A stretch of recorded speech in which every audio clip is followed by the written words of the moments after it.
Hello students, welcome back to Mahamana academy. Reproductive health के जो next lecture होने वाला है इसमें हम लोग STIs को कवर करने वाले हैं। STIs क्या होता है हम उसके बारे में जानेंगे, कैसे उसका इन्फेक्शन अकर होता है वो जानेंगे, और अगर हम STI को डायग्नोज नहीं करते हैं, क्योर नहीं करते हैं, तो फर्दर वो क्या क्या कॉम्प्लेक्सिटीज़ ला सकती है, हम उसको सबको यहाँ पर डिस्कस करने वाले हैं। ओके तो फटाफट से आ जाओ यहाँ पे बेटा, यहाँ पर आ जाओ और देखो कि STI, सबसे पहले ये बता दो मुझे कि STI का फुल फॉर्म क्या होता है। STI जैसे हम लोग सब जानते हैं, STI का फुल फॉर्म होता है sexually transmitted infections. Okay, sexually transmitted infections. Infection तो हमें कई तरीके से होता है, हमें खांसी जुकाम हो जाता है ना, हमें कई बार वुंड हो जाता है, वहाँ भी इन्फेक्शन होता है, बट वो इन्फेक्शन जो है STIs नहीं कहलाएगा। STIs होने के लिए इन्फेक्शन कैसे होना चाहिए? सेक्सुअली ट्रांसमिटेड होना चाहिए, सेक्सुअली ट्रांसमिटेड होना चाहिए। अब सेक्सुअली ट्रांसमिटेड का क्या मतलब है? सेक्सुअली ट्रांसमिटेड का क्या मतलब है बेटा कि ये कहीं ना कहीं सेक्सुअल इंटरकोर्स की वजह से और ड्यूरिंग सेक्सुअल इंटरकोर्स जो है क्या होना चाहिए, वो इन्फेक्शन स्प्रेड होना चाहिए। इधर आ जाओ फटाफट से। STI को ही हम डिफरेंट नेम से भी जानते हैं। पहला जो यहाँ पर मेंशन्ड है that is RTI। RTI is nothing but reproductive tract, ठीक है, रिप्रोडक्टिव ट्रैक्ट इन्फेक्शंस, ठीक है, reproductive tract infections. Okay, I hope clear है बेटा, इसमें बहुत तोप सी चीज़ नहीं है, ठीक है। यहाँ पर कोई बहुत बड़ा रॉकेट साइंस नहीं बताया मैंने। जो हम बात कर रहे हैं सेक्सुअली ट्रांसमिटेड इन्फेक्शंस की, वो कहाँ होने वाला है? कहीं ना कहीं रिप्रोडक्टिव ट्रैक्ट में ही जाके होने वाला है। That's why we are saying here that reproductive tract का रिप्रोडक्टिव इन्फेक्शन, ठीक है। अब इसको हम कई बार NCERT में लिखा है, वेनेरियल डिजीज के बारे में लिखा है, ठीक है, वेनेरियल डिजीज, इसी को हम बोलते हैं वेनेरियल डिजीज। देखो क्या मैं ये क्यों लिखवा रही हूँ, सबका मतलब सेम है, सबका मतलब उसी इन्फेक्शन से है जो सेक्सुअली ट्रांसमिट हो रहा है, जो कि सेक्सुअल इंटरकोर्स के दौरान हो रहा है, जो कि रिप्रोडक्टिव ट्रैक में, ये रिप्रोडक्टिव ऑर्गन से रिलेटेड है, बात उसकी ही हो रही है। लेकिन यहाँ पर चूंकि ये जो फुल फॉर्म है ये आपको याद रखना बहुत ज़्यादा इंपॉर्टेंट है बेटा, बहुत ज़्यादा इंपॉर्टेंट है। डायरेक्ट जो है ना आपसे ऊपर डालेगा आपका शॉर्ट फॉर्म और पूछेगा फुल फॉर्म, ठीक है। कई बार पूछेगा कि STI का दूसरा नाम क्या है, STI का दूसरा नाम क्या है, और अगर ऑप्शन में VD दे दिया और आपको नहीं पता कि वेनेरियल डिजीज जो है STI को ही बोलते हैं, तो वहां पर फिर प्रॉब्लम आ जाएगी, ठीक है। अब यहां पर आ जाओ, यहां पर है STDs, इसका भी मतलब बेटा क्या है? सेम है, सेक्सुअली ट्रांसमिटेड और क्या हो जाएगा यहां पर? डिजीजेस, ठीक है। अब यहाँ पर क्या है? इन्फेक्शंस लिखा है, यहाँ पर डिजीजेस लिखा है, बस इतना ही क्या है यहाँ पर डिफरेंस है। इन्फेक्शंस अर्ली स्टेज में कोई भी चीज़ क्या होता है? इन्फेक्ट करता है, इन्फेक्शन होता है, और बाद में ऑन लेटर स्टेजेस वो क्या होता है? डिजीज में कन्वर्ट हो जाता है। हम यहाँ पर उसी की बात कर रहे हैं। तो STIs बोले, RTI बोले, VD बोले या STD बोले, सबका क्या है? सबका मतलब क्या है? सेम होने वाला है, सबका मतलब यहाँ पर सेम होने वाला है। अब यहाँ पर जो बहुत इंपॉर्टेंट पार्ट है, जहां से कि क्वेश्चन बनना है, वो पार्ट आ गया बेटा। यहां पर क्या है? टाइप्स ऑफ STDs, ये तो बहुत ही इंपॉर्टेंट है। एटलीस्ट अगर आप सारे नहीं कर सकते तो जो NCERT में मेंशन्ड है वो तो करना ही है आपको, उसको छोड़ के बेटा नहीं जा सकते, उसको छोड़ के आप एग्जाम को अटेम्प्ट करने नहीं जा सकते, यहां से क्वेश्चन बनता ही है आपका।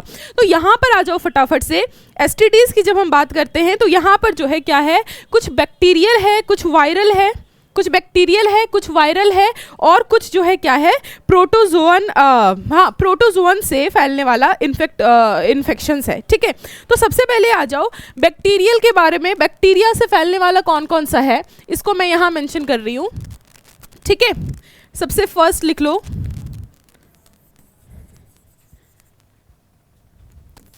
क्लेमाइडिया, ठीक है। ये जो है क्या है? बैक्टीरियल डिजीज है जो कि सेक्सुअली ट्रांसमिट होता है, ठीक है। दूसरा लिख लो गोनोरिया, ठीक है। गोनोरिया जो है ये भी क्या है? सेक्सुअली ट्रांसमिटेड डिजीजेस हैं, ठीक है। तीसरा लिख लो बेटा सिफिलिस, ठीक है, सिफिलिस। ये तीनों आपके किसके कैटेगरी में आते हैं? बैक्टीरियल इन्फेक्शंस की कैटेगरी में आते हैं। ठीक है, ये तीनों बैक्टीरिया के थ्रू ट्रांसमिट होते हैं और बैक्टीरिया के थ्रू इन्फेक्शन कॉज करते हैं। कौन सा? एसटीडीज। ठीक है, वायरल में बेटा आपको याद रखना है सबसे ज्यादा इंपॉर्टेंट जो 3H याद रखना है। कैसे? देखो यहां पर आपने लिख दिया 3H, कौन कौन सा होगा? सबसे पहले आ जाओ HIV। ठीक है, मोस्ट कॉमन और जो हम बात करते हैं कि सबसे ज्यादा डेंजरस, वो क्या है? HIV है। उसके बाद आ जाओ हर्पिस है और next one is hepatitis. Okay, ठीक है, इसका बेटा कॉजेटिव एजेंट लिख लो, क्योंकि इस आपको जो मैच द कॉलम में कई बार आ जाता है, एक तरफ डिजीज रहेगा और दूसरी तरफ क्या रहेगा? दूसरी तरफ उसका कॉजेटिव एजेंट रहता है, आपको वो कहीं ना कहीं मैच करना होता है। और कई बार ये क्वेश्चन आपको ह्यूमन हेल्थ एंड डिजीज के साथ मर्ज करके देता है, तो वहां जो डिजीज आप पढ़ोगे उसको और यहाँ जो पढ़ रहे हो इसको दोनों को मैच करके कहीं ना कहीं वो 4-5 कॉलम बना के आपको दे देता है। तो HIV यहाँ पर जो देख पा रहे हो बेटा, HIV जो है खुद में ही क्या है? कॉजेटिव एजेंट है। हम यहाँ पर बेसिकली वायरस की ही बात कर रहे हैं। HIV इज वायरस, ये डिजीज नहीं है। बट इससे जो होने वाला डिजीज है, इससे जो होने वाला कह लो कि STD है, that is ads.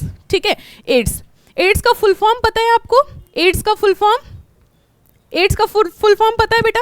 Okay, herpes पे आ जाओ। हर्पिस के बारे में क्या है? हर्पिस का जो वायरस है वो क्या है आपका? Herpes simplex virus. Herpes simplex virus.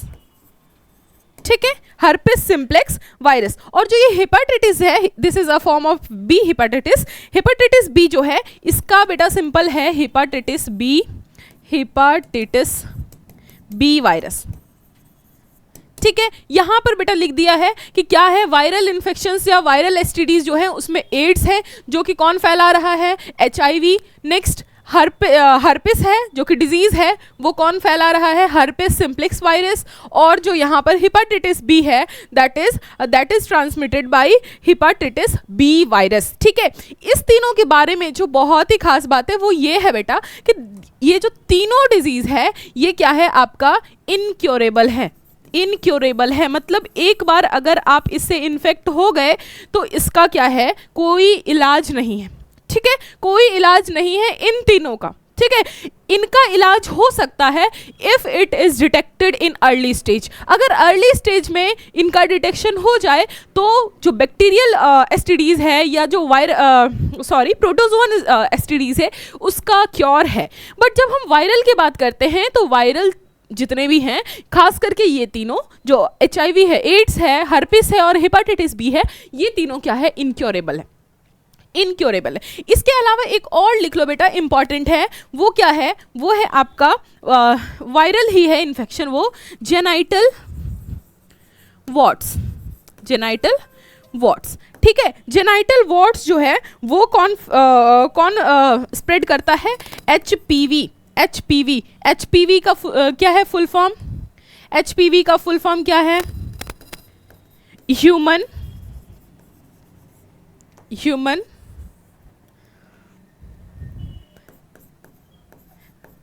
Papilloma virus. ठीक है, HPV कौन क्या कॉज कर रहा है? जेनाइटल वॉर्ट्स कॉज कर रहा है। इन्फेक्शियस एजेंट कौन है? HPV है, जो कि अगेन क्या है? एक वायरस है, ह्यूमन पैपिलोमा वायरस। ठीक है, इसके बाद आ जाओ। अच्छा, एक यहाँ पर जो है गोनोरिया का लिख लो बेटा। गोनोरिया का बहुत इंपॉर्टेंट रहता है एग्जामिनेशन में, उनका फेवरेट क्वेश्चन होता है। यहाँ पे देख लो, इसको ये जिससे इन्फेक्शन हो रहा है ये क्या है? नेसेरिया है, नेसेरिया। ठीक है, इसको याद रखना, ये एक बैक्टीरिया है, नेसेरिया के स्पीशीज से ये कहीं ना कहीं इन्फेक्ट हो रहा है, तो इसको याद रखना। और यहाँ पर कर लो सिफिलिस का, कर लो ट्रिपोनिमा पैलिडम। ठीक है, ये नेसेरिया का स्पीशीज है। ठीक है, ओके। इसके बाद आ जाओ, यहाँ पर क्या है? प्रोटोजोअन में हम ज़्यादा नहीं पढ़ेंगे, प्रोटोजोअन में हम एक ही पढ़ेंगे। क्यों एक ही पढ़ेंगे? क्योंकि एनसीईआरटी में बस उतना ही मेंशन्ड है, एनसीईआरटी में बस उतना ही मेंशन्ड है जो इसका आपका प्रोटोजोअन है बेटा। प्रोटोजोअन के बारे में,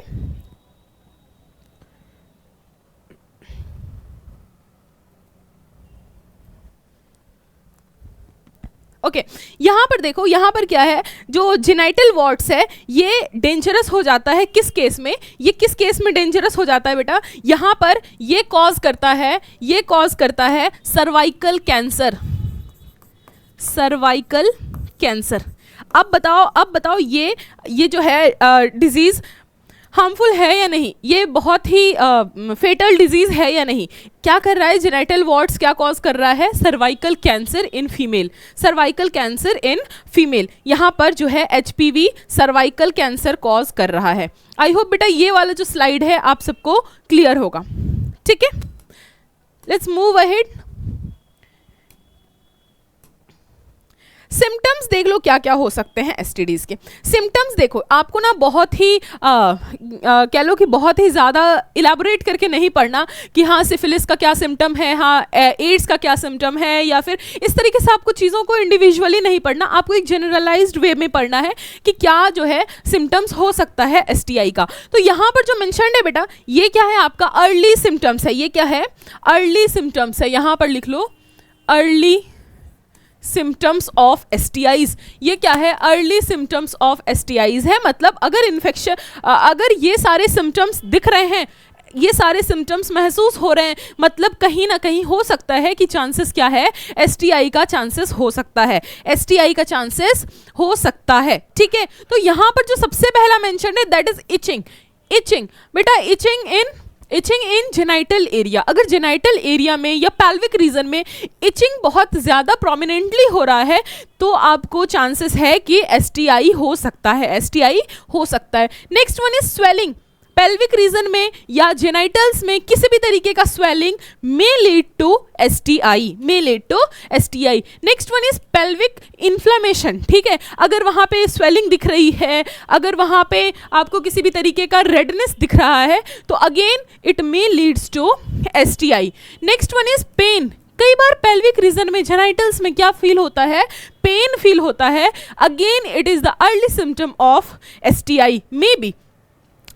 next one, last one is fluid discharge, ठीक है। अगर जेनाइटल्स से आपको पता है मेल हो या फीमेल हो, फ्लूइड का, लुब्रिकेशन का और जो डिस्चार्ज है वो कहीं ना कहीं म्यूकस का डिस्चार्ज जो है कहीं ना कहीं रेगुलेटेड वे में होता रहता है, ठीक है। फ्लूइड डिस्चार्ज, अगर ये डिस्चार्ज इंक्रीज हो गया हो, ठीक है, अगर ये फ्लूइड डिस्चार्ज इंक्रीज हो गया हो, स्मेली हो गया हो, ठीक है, एक उससे जो है पर्टिकुलर ऑर्डर आ रहा हो उससे, तो हम उसको कहेंगे कलर चेंज। अगर इसका इसको लिख लो कि अगर फ्लूइड डिस्चार्ज ज़्यादा हो रहा है इन,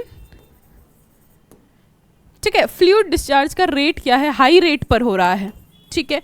नेक्स्ट वन, अगर स्मेली है, ठीक है, अगर फ्लूइड इज स्मेली, ठीक है, अगर ये फ्लूइड जो है कुछ इसमें आपको कलर दिखाई दे रहा है, कुछ डिफरेंट कलर दिखाई दे रहा है जो कि नॉर्मल से अलग है, तो again it may lead to STI. Okay, ये सारी बात हम कर रहे थे कि एसटीआई के अर्ली सिम्टम्स क्या हैं, बट यहाँ पर देखो क्या लिखा हुआ है, फीमेल्स आर ऑफन एसिम्टोमेटिक, ठीक है, मतलब फीमेल को कई बार इस इन्फेक्शन के बारे में पता ही नहीं चल पाता है।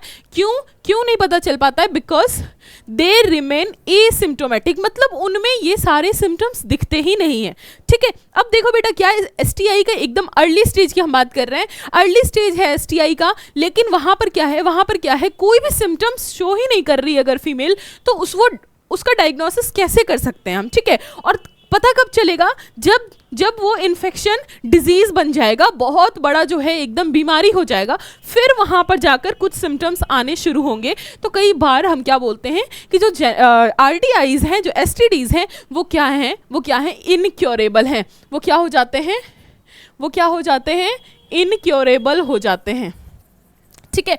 बेटा देखो, मैं यहाँ पर एड्स के बारे में ज़्यादा नहीं बता रही, क्योंकि जब human health and disease chapter पढ़ेंगे तो वहाँ पर एड्स को कवर करेंगे हम एक अलग टॉपिक बना के, ठीक है, तो हम वहाँ पर चीज़ों को डिस्कस करेंगे। लेकिन आपको फुल फॉर्म पता होना चाहिए, ठीक है, फुल फॉर्म आपको पता होना चाहिए, ठीक है। इसके बाद आ जाओ कि यहाँ पर नेक्स्ट जो है हमारा क्या टॉपिक है, नेक्स्ट है prevention from STDs.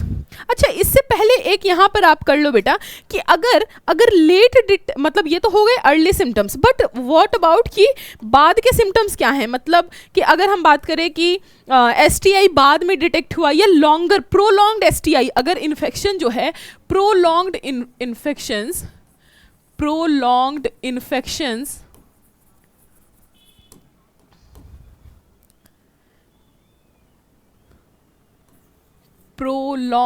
Infections may lead to, क्या क्या कर सकता है। तो जो सबसे पहला है वो है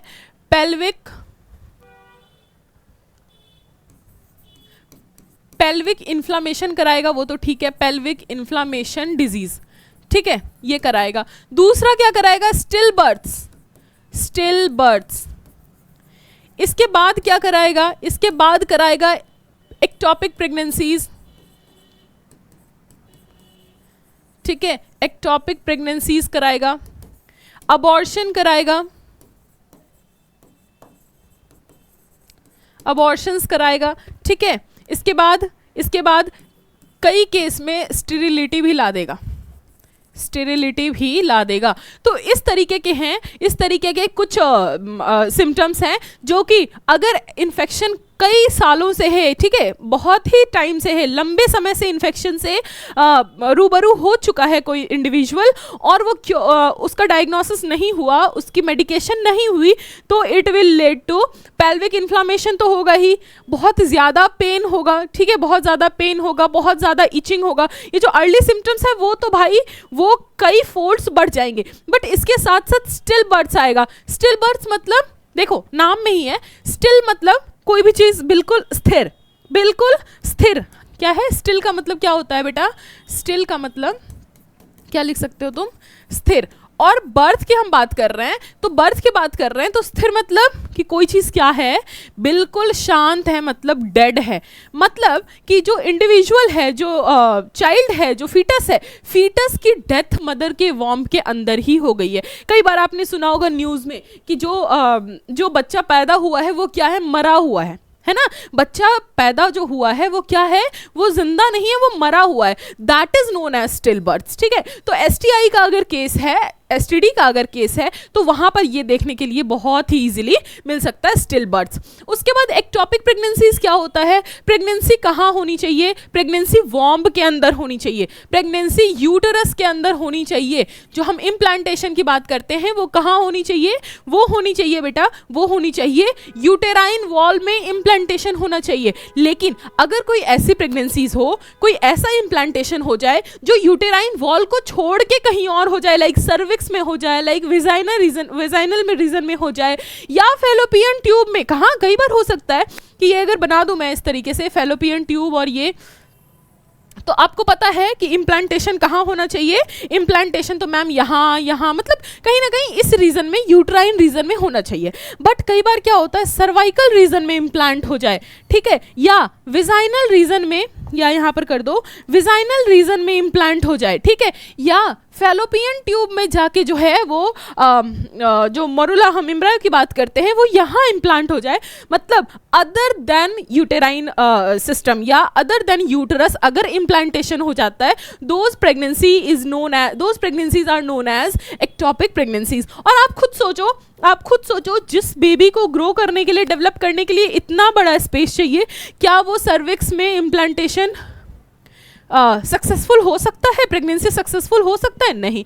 फेलोपियन ट्यूब में उतनी स्पेस है, नहीं। तो ये सारा क्या होगा, ये सब क्या होगा बेटा, यहाँ पर फिर अगेन स्टिल बर्थ हो जाएगा, ठीक है, मतलब कि बहुत ही कम टाइम में, बहुत ही मतलब लाइक 3 to 4 months में क्या होगा, ये डिलीवर हो जाएगा। और डिलीवर कैसे होगा, डिलीवर कैसे, या तो पेन वगैरह होगा, डॉक्टर के पास जाएंगे तो वो पता चलेगा कि जो इनसाइड फीटस डेवलप कर रहा है वो क्या है, डेड है, वो क्या है, डेड है। तो these are the symptoms of prolonged infections of STI. Abortions, ठीक है, कंसीव हो जा रहा है, ठीक है, प्रेगनेंसी अकर हो रहा है, बट अर्ली स्टेजेस में ही क्या हो रहा है, अबॉर्शन, जिसको मिसकैरेजेस बोलते हैं। Last one is sterility. कई अगर बहुत टाइम से इन्फेक्शन है, लाइक 10 साल 15 साल से जो है वो इन्फेक्शन से ये है क्या कह लो रूबरू हो चुका है, अगर इन्फेक्शन उसको फैल चुका है, तो कई बार क्या होता है, स्टेरिलिटी का केस आ जाता है। स्टेरिलिटी मतलब नॉन फर्टाइल, नॉट फर्टाइल, ठीक है, मतलब वहाँ पर फर्टिलिटी की कोई चांस नहीं है, किसी भी तरीके का क्या है, प्रेगनेंसी अकर नहीं हो सकता। ठीक है, नेक्स्ट आ जाओ, प्रिवेंशन कैसे करें। अगर इतना ज़्यादा फैल रहा है एसटीडी और इसके बारे में हम क्यों पढ़ रहे हैं, तो कैसे प्रिवेंशन करें। प्रिवेंशन के लिए जो सबसे पहला है बेटा, यूज़ कॉन्डोम्स। अब बता दो फटाफट से, कॉन्डोम क्या होता है। Condoms are an example of, किसका एग्जाम्पल है, बैरियर मेथड कॉन्ट्रासेप्टिव का, बिल्कुल सही, बैरियर मेथड कॉन्ट्रासेप्टिव का एग्जाम्पल है कॉन्डोम्स। अब ये दो तरीके आपको बताया मैंने कि जितना भी सर्जिकल मेथड था, नेचुरल मेथड था, अगर वो कॉन्ट्रासेप्शन में हेल्प कर भी रहे हैं तो एसटीआई से बचने के लिए सिर्फ और सिर्फ बैरियर मेथड था। बताया था या नहीं बेटा, बताओ फटाफट से, बताया था या नहीं। लेक्चर देख रहे हो पुराना, या बस जो आ रहा है उसको 2 मिनट देख के स्किप करके जा रहे हो। ऐसे नहीं चलेगा पढ़ाई, ऐसे बिल्कुल नहीं चलेगा पढ़ाई आपको हर लेक्चर को सीक्वेंस में देखना है, टॉपिक्स को देखना है, फिर पता चलेगा कि मैम जो यहाँ पढ़ा रही है उसमें अगर मैम कुछ पूछ रही है तो प्रीवियसली वो डिस्कस कर चुकी है उन सारी चीज़ों को। ठीक है, तो आप सीक्वेंस में लेक्चर देखो, बुक के साथ लेक्चर देखो। फटाफट से आओ, यहाँ पर कॉन्डम्स के बारे में क्या बताया था। अच्छा देखो, जब कभी भी पढ़ते हो और कोई वर्ड नया फिर से, मतलब ये नया नहीं, दोबारा अगर आ गया, चैप्टर के स्टार्टिंग में तुमने कुछ पढ़ा, वहाँ पर कुछ सीखा और फिर से वो वर्ड रिपीट हुआ, तो ट्राई टू मेमोराइज कि क्या पढ़े थे हम इसके बारे में, है ना, इसके बारे में कुछ तो मैं सुना हूँ, क्या था वो, उसको मेमोराइज करने का ट्राई करो, क्योंकि वही चीज़ कहीं ना कहीं आपको एग्जाम में पूछेगा, कुछ बाहर से नहीं आएगा, कुछ भी बाहर से नहीं आएगा बेटा। वो जो चैप्टर के वर्ड्स हैं, चैप्टर के जो टर्म्स हैं, चैप्टर के जो डेफिनेशंस हैं, एग्जाम्पल्स हैं, वही आपको घूम फिर के हर एग्जाम में आने वाला है। मान लो बोर्ड्स में तुमसे डेफिनेशन पूछ लिया, मैकेनिज्म पूछ लिया, और सीयूईटी में क्या किया है तुमसे, वो एमसीक्यू के थ्रू पूछ दिया, तो पूछा तो सेम ही बात है ना बेटा, कुछ अलग तो नहीं पूछा है। रिप्रोडक्टिव हेल्थ में तुमसे जेनेटिक्स का क्वेश्चन तो नहीं पूछ रहा ना, ठीक है, फिजिक्स तो नहीं पूछ रहा ना इसमें, है ना, फिजिक्स नहीं पूछ रहा, बिल्कुल जो चैप्टर है वही पूछ रहा है। ट्राई करो कि हर एक टर्म जो है क्लियर हो। कुछ नहीं आता है समझ में तो कमेंट सेक्शन में लिखो, हम ट्राई करेंगे कि नेक्स्ट टर्न पे आपको वो चीज़ें अच्छे से क्लियर करा सके। ठीक है, तो यहाँ पर कॉन्डम्स के बारे में था ना कि बैरियर मेथड है, बैरियर मेथड है तो ये जो है स्पर्म्स के लिए तो बैरियर कॉज करता ही है। ठीक है, स्पर्म्स के लिए तो बैरियर कॉज करता ही है, साथ ही साथ जो भी आने वाले इन्फेक्शंस हैं उससे भी क्या है, ये बैरियर कॉज करता है, उसके लिए भी बैरियर कॉज करता है। तो ये काफ़ी अच्छा इसको माना गया था कि बहुत अच्छा जो है कॉन्ट्रासेप्शन ये है, जो कि बैरियर मेथड था। ठीक है, अब प्रिवेंशन ऑफ एसटीडीज में सबसे पहले यूज कॉन्डम्स, दूसरा है avoid coitus with unknown person, unknown person के साथ कोइटस अवॉइड करना है, और विद मल्टीपल पार्टनर्स। देखो बेटा, एनसीईआरटी ये बुक इसलिए ही एनसीईआरटी के बुक में ये टॉपिक इसलिए इंक्लूड किया गया है ताकि हम एज टीचर्स सोसाइटी को क्या करें, सोसाइटी को अवेयर करा सके इन सारी चीज़ों से। ठीक है, अब क्या क्या कारण है कि हम कौन कौन से ऐसे सोर्स हैं जिससे कि हम एसटीडी से खुद को बचा सकते हैं। तो सबसे पहला जो है कॉन्डम्स, सबसे पहला कॉन्डम्स। दूसरा क्या है, avoid coitus with unknown person. ठीक है, किसी भी अननोन पर्सन के साथ फिजिकली इन्वॉल्व नहीं होना है। ठीक है, दूसरा मल्टीपल पार्टनर्स के साथ फिजिकली इन्वॉल्व नहीं होना है। ठीक है, हमें जिसके बारे में पता है, जिसको हम जानते हैं, या हम वहीं पर क्या है हमें इन्वॉल्व होना है। ठीक है, दूसरा यहाँ पर है कि देखो सबसे ज़्यादा इन सारी चीज़ों के ट्रैप में कौन है। आज के टाइम की बात करें तो इन सारी चीज़ों को के ट्रैप में STIs के ट्रैप में, एड्स की ट्रैप में कौन है सबसे ज़्यादा बेटा? आपका ग्रुप है, दैट इज NCERT मेंशन करती है 15 to 24 ईयर्स के बीच के जो इंडिविजुअल है, इसके बीच के जो इंडिविजुअल है बेटा, वो जो है सबसे ज़्यादा प्रोन है किसके? सबसे ज़्यादा प्रोन किसके हैं? ये STIs के। देख रहे हो यहाँ पर भी लिखा है 15 to 25 ईयर्स के जो एज ग्रुप के जो लोग हैं वो सबसे ज़्यादा STIs के प्रोन हैं। ठीक है, तो कैसे प्रिवेंट कर सकते हैं? कैसे प्रिवेंट कर सकते हैं? यहाँ देख लो, यहाँ दिया हुआ है यूज कॉन्डोम्स और अवॉइड कॉइटस विद अननोन पर्सन और मल्टीपल पार्टनर्स। एक चीज़ और बेटा कि ये चीज़ें स्प्रेड कैसे हो रही है, ये चीज़ें स्प्रेड कैसे हो रही है, तो इसके बारे में ये है कि ये चीज़ें स्प्रेड कैसे हो रही है बेटा। ठीक है, हम पढ़ेंगे इसको एड्स में, जब ह्यूमन हेल्थ एंड डिजीज़ पढ़ेंगे तो हम वहाँ पर एड्स में कवर करेंगे तो चीज़ें आपको और प्रॉपर्ली समझ आएगी। बट अभी के लिए ये चीज़ें किसी से हैंडशेक करने पे स्प्रेड नहीं होती, किसी को हग करने से स्प्रेड नहीं होती, किसी को किस करने से स्प्रेड नहीं होती। कैसे स्प्रेड हो रही है? ये हो रही है सिर्फ और सिर्फ किससे? सेक्सुअल इंटरकोर्स से, सेक्सुअल इंटरकोर्स से। ठीक है, सेक्सुअल इंटरकोर्स से ये क्या हो रहा है? ये STI काफ़ी ज़्यादा स्प्रेड हो रहा है सोसाइटी में। दूसरा क्या है बेटा? दूसरा है अगर कोई ऐसा, यहाँ पर लिख लो, blood transfusion with infected needle और इन्फेक्टेड सिरिंज। ठीक है, क्या हम बात कर रहे हैं कि अगर तुम गए किसी डॉक्टर के पास या कहीं हॉस्पिटल गए, ठीक है, तुम्हें इंजेक्शन लगवानी है, तुम्हें उन्होंने क्या किया? एक ऐसे सिरिंज से इंजेक्शन डाला जिससे उन्होंने पहले क्या किया हो? एड्स के पेशेंट को डाल दिया हो इंजेक्शन। ठीक है, अगर प्रॉपरली इन सारी चीज़ों का ध्यान नहीं रखा जाएगा तो यहाँ से भी स्प्रेड के चांसेस बहुत ही ज़्यादा बढ़ जाते हैं। ठीक है, जो हाइजीन हम बात करते हैं, जो कि हॉस्पिटल्स में मेंटेन होने चाहिए, वो उसकी हम बात कर रहे हैं। इसके बाद कई बार क्या होता है, मदर से जो है बेटा फीटस में भी ये सारी चीज़ें ट्रांसमिट हो जाती है। अगर कोई ऐसे मदर है जो कि सेक्सुअली ट्रांसमिटेड इन्फेक्शंस उनके अंदर है, या उनके अंदर जो कह लो कि STD से वो पीड़ित हैं, और वो अगर कंसीव करती हैं, और तो आने वाला जो बच्चा है बहुत ज़्यादा चांसेस हैं कि वो बाय बर्थ वो क्या होगा? STDs उसको हुआ पड़ा रहेगा। ठीक है, मान लो कोई मदर है, उसको सिफिलिस है, ठीक है, सिफिलिस है और वो प्रेग्नेंट है, तो वो जब चाइल्ड को डिलीवर करेंगी तो उस वक्त बहुत ज़्यादा चांसेस है कि उस बच्चे में द वेरी फर्स्ट डे से ही क्या है? सिफिलिस के इन्फेक्शंस हैं।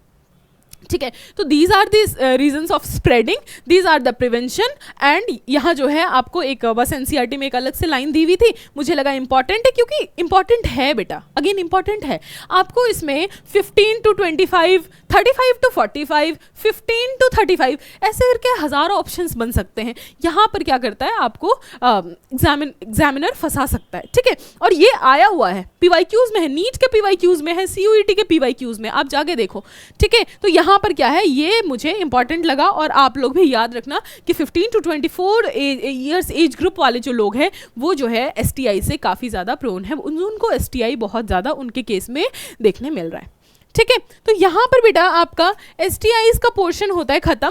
लास्ट वीडियो हमारा आने वाला है, लास्ट वीडियो हम इसका करने वाले हैं, लास्ट लेक्चर रहेगा, दैट विल बी आर्ट। ठीक है, असिस्टेड रिप्रोडक्टिव टेक्नोलॉजीज। ठीक है, क्योंकि यहाँ तो देख लिया आपने स्टेरिलिटी, आपने जब सर्जिकल मेथड देखा तब तो एक नया क्वेश्चन अराइज हो गया स्टेरिलिटी, और साथ ही साथ अगर किसी को सेक्सुअली ट्रांसमिटेड इन्फेक्शन नहीं है, किसी को अगर सर्जिकल मेथड के थ्रू स्टेरिलिटी नहीं आई है, फिर भी क्या देखने मिलता है, स्टेरिलिटी का केसेस डे बाय डे बढ़ता जाता है। ठीक है, couples are not able to be parent, वो पेरेंट नहीं बन पा रहे हैं। तो उस केस में साइंस कैसे हेल्प करता है, हम उसको जो है यहाँ पर कितने सारी टेक्नोलॉजीज हैं, किस केस में हम कौन सा टेक्नोलॉजी असिस्ट कर सकते हैं, हम उसको डिटेल में पढ़ेंगे। तब तक के लिए बाय बाय एंड जय हिंद।